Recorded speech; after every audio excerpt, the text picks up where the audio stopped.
Act only according to that maxim whereby you can, at the same time, will that it should become a universal law.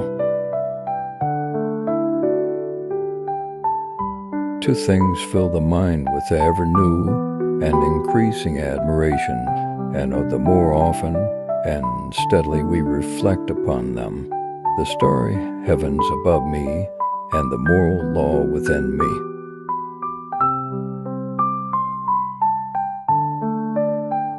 Enlightenment is man's emergence from his self-imposed immaturity. Science is organized knowledge, wisdom is organized life. We are not rich by what we possess, but by what we can do without. Experience without theory is blind, but theory without experience is mere intellectual play. Morality is not the doctrine of how we may make ourselves happy, but how we may make ourselves worthy of happiness. Out of the crooked timber of humanity, no straight thing was ever made. Have the courage to use your own understanding. Live your life as though your every act were to become a universal law. Happiness is not an ideal of reason, but of imagination. In law, a man is guilty when he violates the rights of others. In ethics, he is guilty if he only thinks of doing so. The busier we are, the more acutely we feel that we live, the more conscious we are of life. From the crooked timber of humanity, no straight thing can ever be made. All our knowledge begins with the senses, proceeds then to the understanding, and ends with reason. There is nothing higher than reason.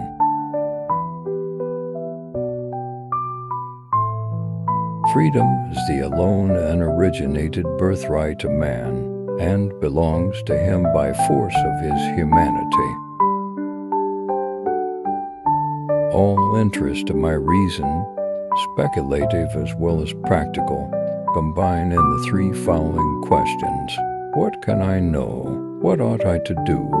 What may I hope?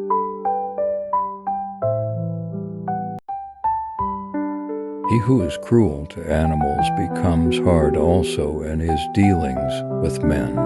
We can judge the heart of a man by his treatment of animals. Look closely, the beautiful may be small. Nothing is divine but what is agreeable to reason. Patience is the strength of the weak. Impatience is the weakness of the strong.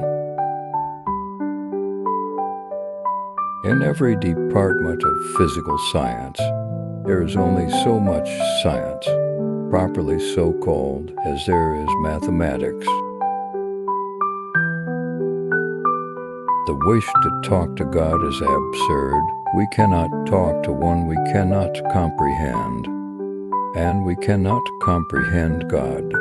We can only believe in Him. The uses of prayer are thus only subjective. By a lie a man throws away, and, as it were, annihilates his dignity as a man. The only objects of practical reason are therefore those of good and evil. Genius is the ability to independently arrive at and understand concepts that would normally have to be taught by another person. It is not God's will merely that we should be happy, but that we should make ourselves happy.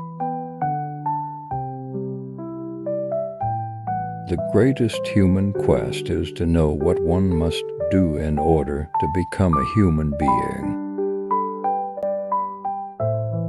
Human freedom is realized in the adoption of humanity as an end in itself. Enlightenment is the liberation of man from his self-caused state of minority.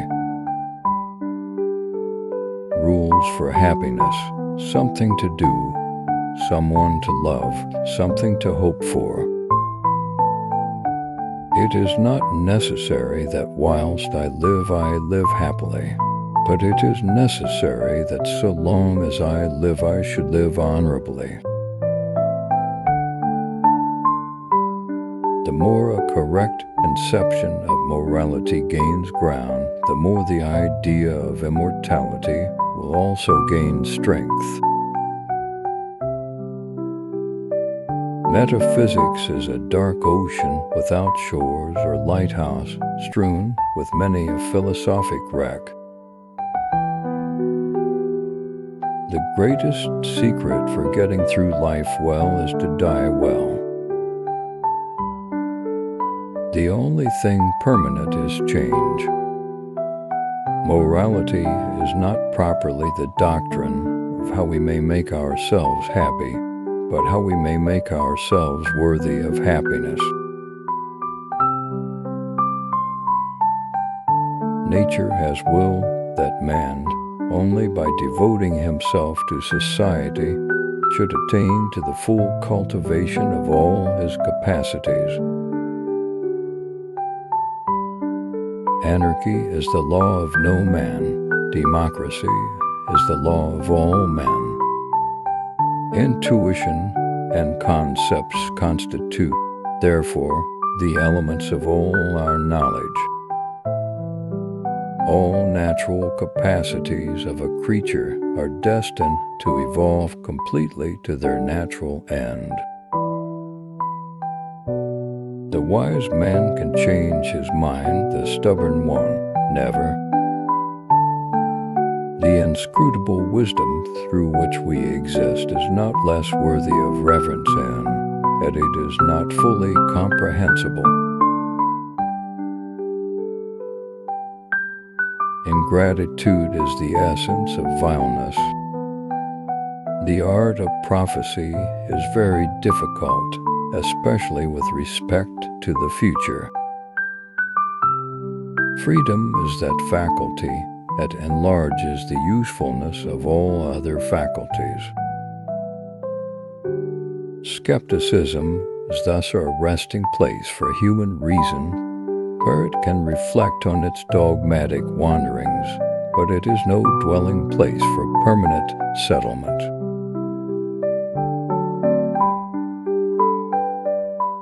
Independence is for the very few. It is a privilege of the strong.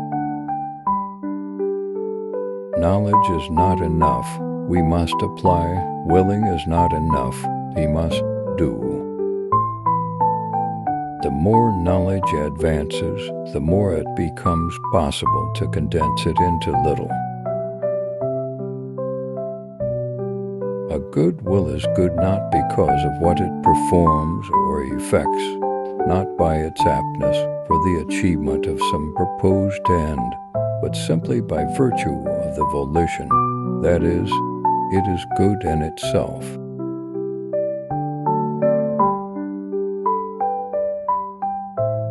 Out of timber so crooked as that from which man has made nothing entirely straight can be built. Always recognize that human individuals are ends and do not use them as means to your end. Religion is the recognition of all our duties as divine commands. The death of dogma is the birth of morality. Have patience a while, slanders are not long-lived.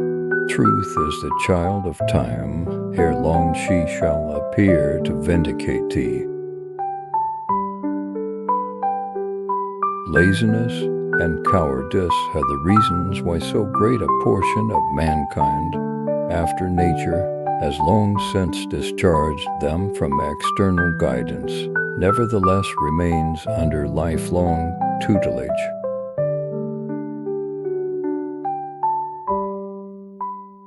Through laziness and cowardice, a large part of mankind, even after nature has freed them from alien guidance, gladly remains minors. A lie is the abandonment and, as it were, the annihilation of the dignity by man. Man has no duty other than that to promote the happiness of his fellow creatures and to be just to them. The eternal stars shine out as soon as it is dark enough.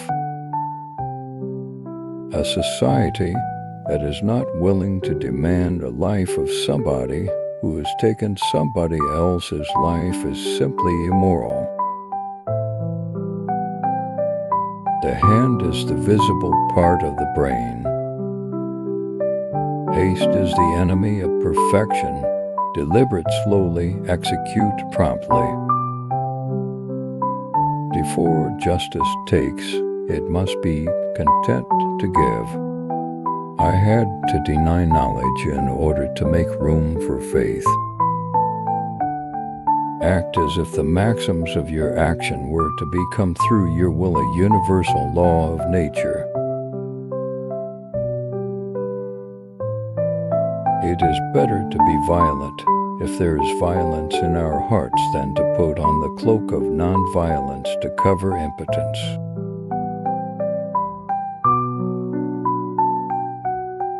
Have the courage to use your own reason. That is the motto of enlightenment.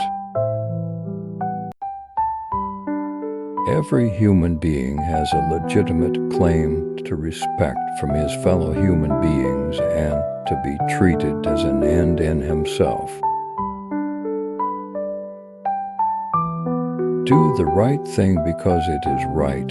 These are the magic words that will draw a whole world to you and are the only words in this world over which no other magic has power.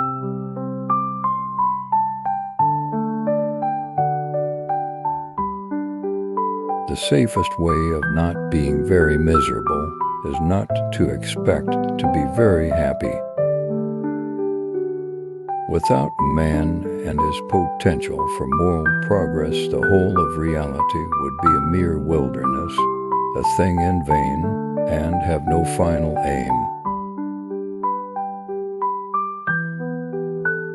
All thought must, directly or indirectly, by way of certain characters, relate ultimately to intuitions, and therefore, with us, to sensibility, because in no other way can an object be given to us. True politics cannot take a single step without first paying tribute to morals, and although politics itself is a difficult art, its combination with morals is not artful, but requires only honesty.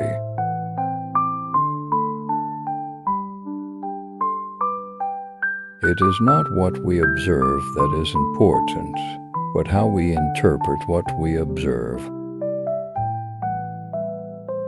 Value judgments about life can no more be rendered intelligible by a study, and a molecular structure can be rendered intelligible by a Monet masterpiece.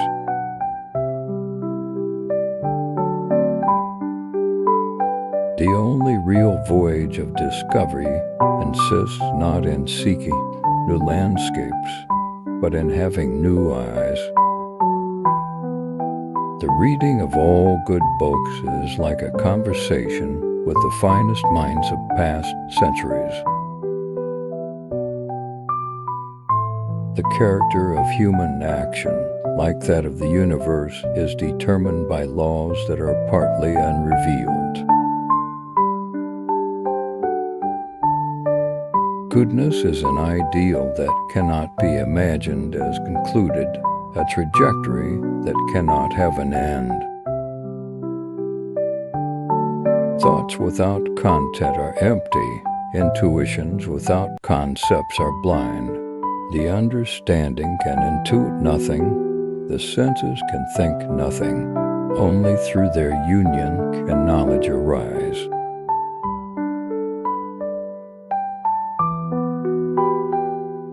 Moral philosophy alone can reveal the possibility, it being not for this alone following from laws of experience, and likewise the necessity of conceiving of every rational being as having the prerogative of being legislative in the kingdom of ends.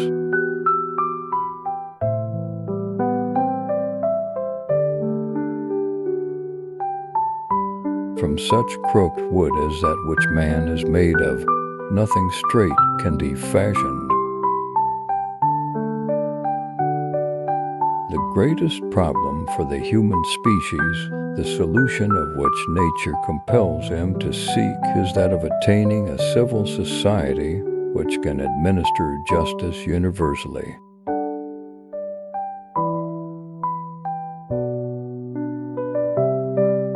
In the kingdom of ends, everything has either price or dignity.